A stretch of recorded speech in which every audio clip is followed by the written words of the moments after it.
I'm DarkHero, and this is my story, Mourning.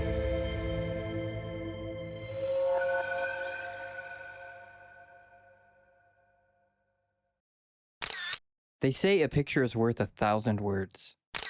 Well, I strive to have my photographs worth millions. I've been working as a photographer for years, and I had a few shots worthy of praise, but it's not enough. I want to take a perfect picture that will put my mark in history, like Alfred Eisenstadt and Malcolm Brown.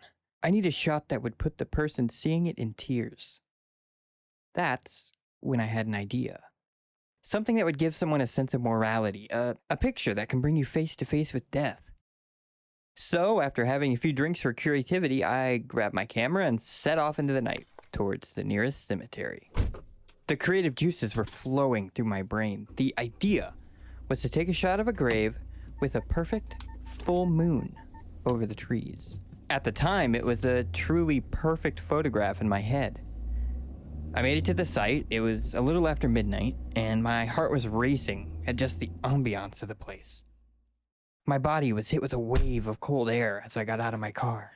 I stepped through an iron gate that separated me from the land of the dead, my footsteps crunching on fallen leaves, and I looked around, taking in my surroundings as I made my way deeper through the cemetery. It was quiet.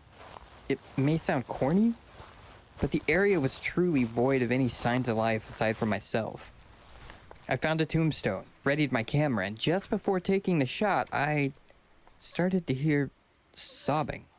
It was so loud and sudden that it made me jump. The sound of a woman crying hysterically. I surveyed my surroundings, and the wails were echoing all around me. I tried my best to follow the sorrowful cries.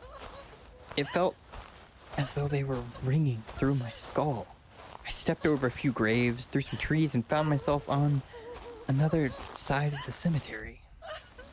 I was met with a rolling hill, adorned with a few headstones, and the moon in full was cascading its white light over everything. My breath caught in my throat as I saw a woman crying over one of the graves, sobbing uncontrollably. She was wearing a white dress. The moonlight illuminated it, making it have a warm glow. The woman was on her hands and knees over the grave. It was like a siren, and I lifted my camera to my eye. The scenery, her despair, even the lighting was perfect. I took a few shots, and I noticed everything was completely silent. I zoomed in on my camera to the woman, and she slowly turned her head towards me. I nearly dropped my camera when I saw her face.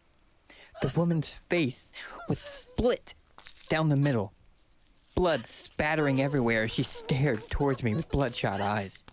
She opened her mouth and let out a horrifying screech.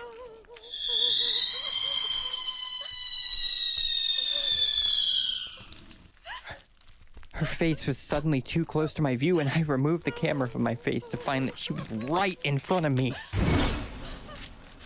I stumbled backwards, and I heard my camera shatter as it impacted the ground.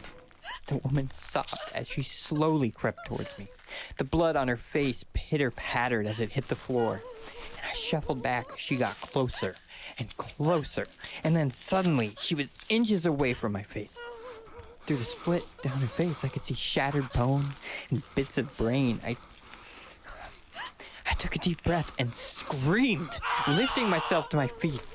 I ran out of there as fast as I could, not looking back to see as she continued to cry. I could just barely sleep that night. In fact, as soon as I got in my car, I drove to the nearest church and just sat in my car. The whole time, I just sat there in silence, and that woman's face kept coming into my head. As morning came, I realized I'd completely forgotten my camera, and I mustered up courage to go back and retrieve it. I backtracked, trying to remember the path I took when I found my camera completely broken on the floor. That's when I looked up to see a woman crying at a grave, the same grave from last night. The woman was wearing jeans and a black t-shirt.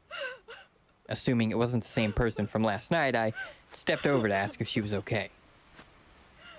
When she looked up at me, I felt my heart drop to my stomach to see that she had a similar face. The woman explained to me that her younger sister had just died recently in a car accident, and that she was mourning her loss. I gave my condolences and left her alone, looking onto my camera to see all the photos were lost. That truly perfect picture was now gone forever. The overwhelming feeling of death that I felt dissipated into the ether. And that's when I looked back at the girl. Her face was very similar. I proceeded to lift a nearby rock and gripped it behind my back and stepped toward the woman. Hey, do you mind if I take your picture?